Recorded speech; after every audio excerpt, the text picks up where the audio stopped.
what's up guys? Today we are back on the S6 project here. As you saw in the last video, I went ahead and used some 3M urethane, windshield urethane, and filled in this broken mount. So I'm going to be putting this back in the car today. That way I'll be able to lose the jack and lower the car down to continue working on it. Then I'm going to be pulling the compressor housings off the turbo to see how those look. Not completely sure what route I'll take yet. I'm kind of thinking I may put some low mileage stock sender housings back in these turbos just where I can run the car a little bit and make sure everything else is good on the car. Being the way I bought this car from the auction, I have no history on the car. I have no idea what the rest of the drivetrain's like. At this point the engine seems okay, but I wouldn't mind getting a few miles on it the cheapest way possible just to kind of feel everything out. The other option would be obviously dropping it out, tearing it apart, which I really don't want to do. Parts for the internal parts for these can be kind of hard to find and are very expensive. So I think it would be cheapest and easiest to throw stock turbos in for a little bit, kind of do a shakedown on the whole car, and then proceed on with the build from there. So the goal today is get the mount in. That way I can get rid of the jack here and the car can be raised and lowered again. Right now it's stuck here because this jack is supporting the engine. And then we're going to tackle the turbos. If the housings look okay, I do have a lead on some sender sections for a pretty decent price that I'll probably be snagging. And if that all works out, next thing will be getting everything back together and seeing if it'll start up and run. So let's get to it and see if we can get this mounted.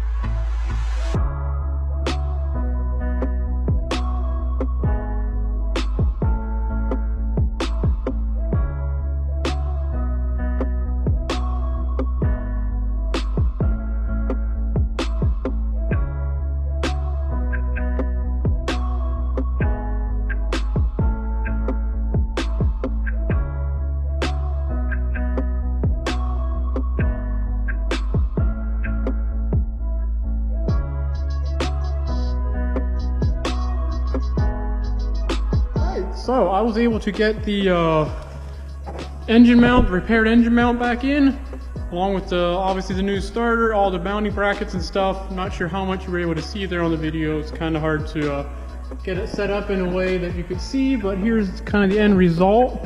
Even grab a light. Look back in there, you can kind of see the engine mount. That's where that sits. Starter is like right in this area, right behind the alternator. Then you got the engine mount, the block mount bracket that's bolted onto the block here, and then you got the engine mount here. All right and back in there. It's all stuffed in there really tight. Got all the wiring harnesses back in place, and then got the alternator back in. One interesting fact on these are water cooled, as most of the Audi V8s have been. I think all FSI V8s have the water cooled alternator, along with a lot of the other newer Audi platforms. So anyway, that's a little bit harder to get in there. You got the two connections, the main alternator lead and then the signal wire, and then there's one water line here and then one right on the back of the alternator. So I got those connected out, got the serpentine belt back on.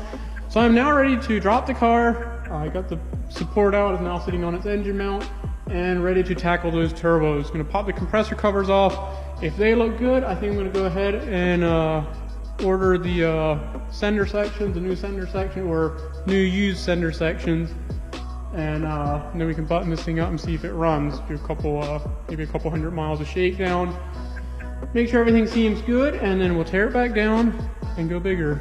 So that's kind of the plan. We're going to dig into the turbos today. So this will probably be the end of this video, just taking the turbos apart and see what we find.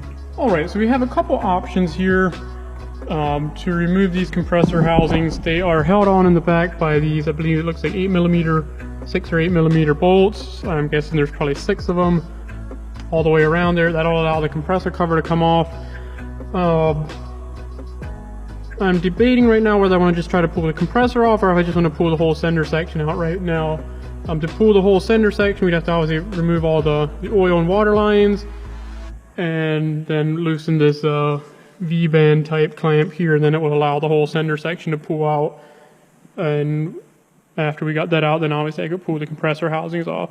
So pretty much what I am checking for, what I want to check for is to see, you can see in here, this one's been really chipped up. This turbo, what I'm assuming happened is when this one let go, it spit pieces out through and into the wheel of this one, because this turbo actually does not have shaft. This turbo technically is actually pretty much perfect shape, but it had pieces bouncing around from this other turbo, and I'm hoping it didn't do any damage to the inside of the compressor wheel. So I'm going to pull that off, just verify that before I go ahead and buy new sender sections.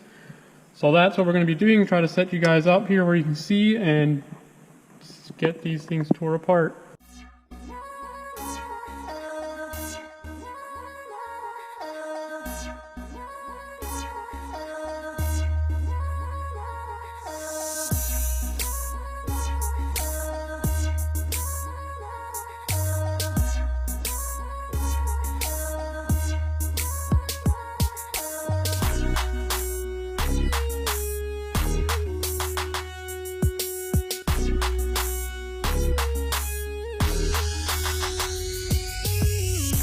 What's up guys, so kind of to wrap it up, I just realized I never actually gave an update once I had the turbos out, so I'm going to do that tonight here. Got both turbos on and realized that both compressor housings were in fact damaged, so the center sections with no compressor housings weren't an option. However, I did find a solution to new turbos, so that'll be coming in the next video. But to wrap up what I found here, I didn't actually ever pull the covers off, because I don't know if you'll be able to see in the video here, but these housings are majorly chewed up. There's a big gouge right up in here, and that kind of goes the whole way around. So that kind of foiled that plan. Being they were damaged, I didn't even bother pulling them off. These will just simply be used as cores possibly, and we will be going over the ones I found in the next video and hopefully installing them. The other thing I pulled apart that might be interesting to look at was the intercooler core.